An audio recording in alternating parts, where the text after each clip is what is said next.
Karena saya suka sendok asin. Nah, masukkan masukkan telurnya ke air garam yang 2 sendok dengan segelas itu, tutupan serapat supaya bakteri luar tidak masuk. Harus cuci bersih, jangan ada yang retak. Kalau retak pasti bau. Bersih cucinya supaya kulit luarnya itu pori-porinya buka. Kalau perlu disikat, karena kalau pori-porinya buka, air garamnya lebih masuk. Kalau enggak kotor, dia enggak akan masuk. 9 hari sudah cukup asin. 2 minggu lali gak kepangan, gak gitu aja. Nah bayangkan 1 telur cukup 2 sendok makan garam, 9 hari sudah asin. Nah kalau ada ndok bebek kumpul saya 3 bulan dengan garam 61 kilo gak asin-asin, iki garam capopo.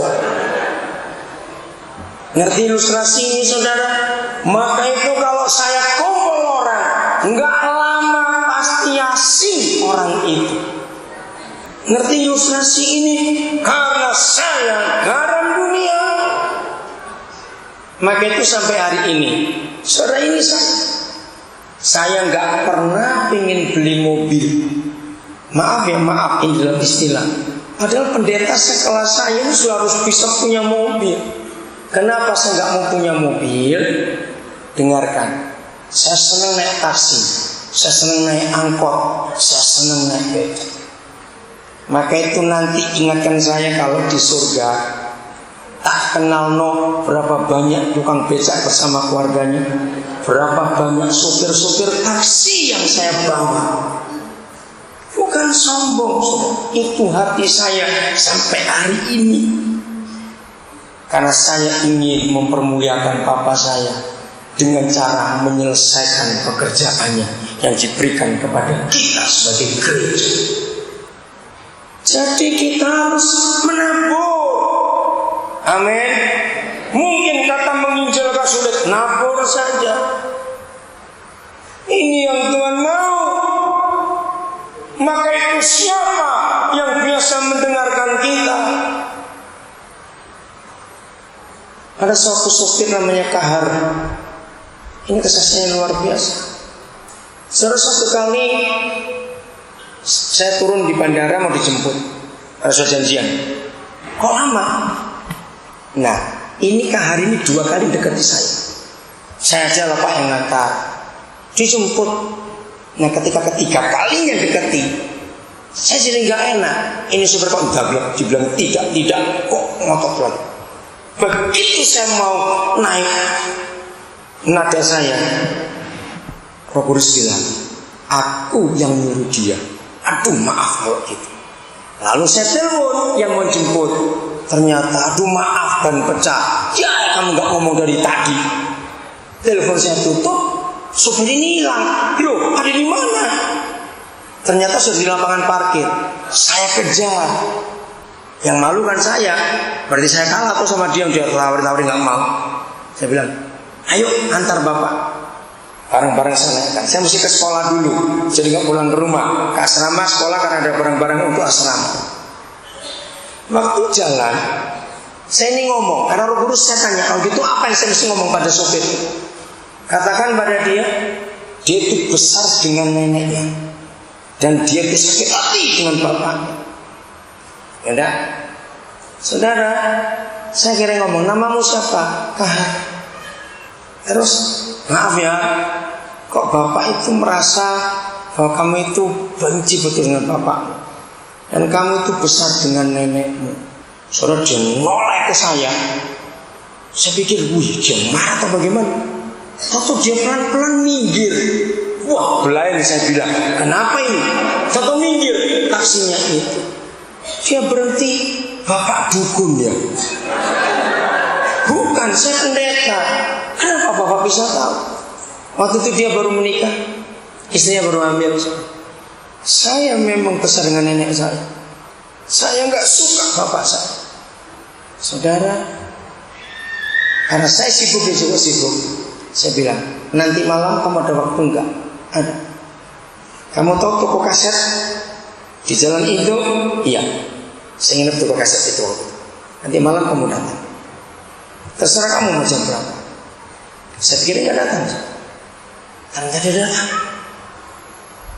Karena dia heran. Saya doakan dia malam itu bersama beberapa teman. Saya peluk dia. Dia jadi anak saya sampai hari. Waktu anak pertamanya lahir, saya yang kasih nama. Mereka kalau ada apa-apa pasti cari pendeta, bukan kelompok mereka. Sakit, masalah ekonomi, masalah suami istri, panggil kami hamba-hamba Tuhan sampai hari ini. Mereka memang tidak bisa ngaku jadi Kristen karena lingkungannya tidak memungkinkan. Tapi nama Yesus firman Tuhan sudah mereka tahu. Tinggal tunggu waktu saja urusannya nanti. Ngerti hal ini saudara? Inilah Tuhan kita. Jadi siapa yang mendengarkan kita, maka itulah gereja yang benar. Tolong hamba-hamba Tuhan, mari kita turun jadi saksi buat orang-orang itu. Bagian terakhir, ini yang kita harus sungguh-sungguh indukan itu terjadi dalam kehidupan. Yohanes 1, Yohanes pasal pertama. Kiranya saudara nangkap rahasia.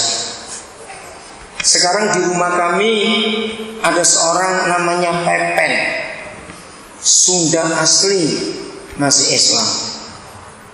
Saya nggak kenal dia. 2 minggu setelah tinggal dengan kami saya baru ketemu, karena saya belum pulang ke Nabire waktu. Ada seorang adik pendeta dari Temanggung. Nah, adik pendeta ini yang kenal namanya Pepe. Terus dia telepon saya. Dia mau saya koden-koden, ada orang begini-begini, mau nerima enggak? Mau. Dan saya belum kenal. Datang aja ke Nabire. Kapan berangkat? Saya kirim ongkosnya. Saya kirim ongkos kapal. Saudara, sekarang dia sudah tiap minggu ikut kebaktian. Belum dibaptis. Nah, hari-hari ini saya sedang merencanakan untuk bawa istri dan anaknya dari Ciamis. Asli sudah. Saya nggak ngomong tentang Yesus suami kita dengan kasih. Itu cara yang saya buat.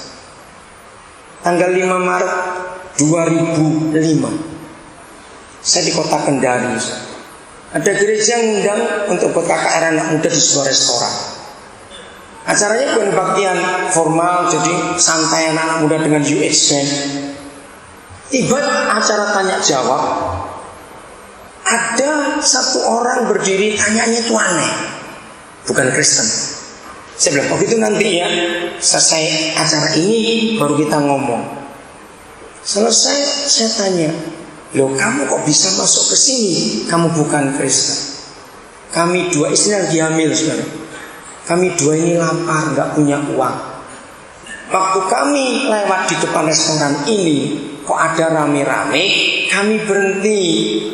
Nah, penerima tamunya masih anak-anak sekolah juga, nyuruh kami masuk. Kami pikir dikasih makan. Nggak taunya ini gereja. Oh, enggak kebetulan. Coba kamu cerita. Mereka ini pelarian dari Lampung, mau dibunuh orang. Begitu di mana bapak ibumu? Ini nomor terakhirnya, bapak ibumu. Saya hubungi nomor telepon itu. Puji Tuhan masih ada di situ. Saya ngomong, saudara langsung urus serahkan, bawa mereka pindah ke Nabire. Saya bilang, Pak, Ibu mau nggak ikut saya ke Nabire? Sudah, supaya aman. Anak ibu juga, anak bapak pun akan kami bawa. Nah, saya tahu jadwal kapal itu tanggal 5. Tanggal 16 ada kapal dari Jakarta yang ke Nabire itu lewat Makassar. Sampai Makassar tiba tanggal 18. Nah, saya bilang tanggal 18 anak bapak dan mantu bapak akan kami terbangkan ke Makassar. Nanti bapak ketemu mereka di situ. Akhir Maret mereka tiba di Nabire dalam badan bingung, nggak tahu lor kidul istilahnya, nggak punya 5 orang. Bapak ibunya, dia berdua istri dan adik bungsunya. Sekarang adik bungsunya sekolah di Kanjuruan Malang.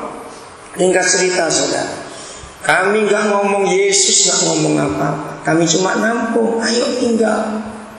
Terus dia minta izin, Bapak ini wah lahannya luas, boleh nggak saya olah nanam sayur lombok? Oh itu saya senang sekali, karena saya suka dokasin. Nah masukkan ke telur, masukkan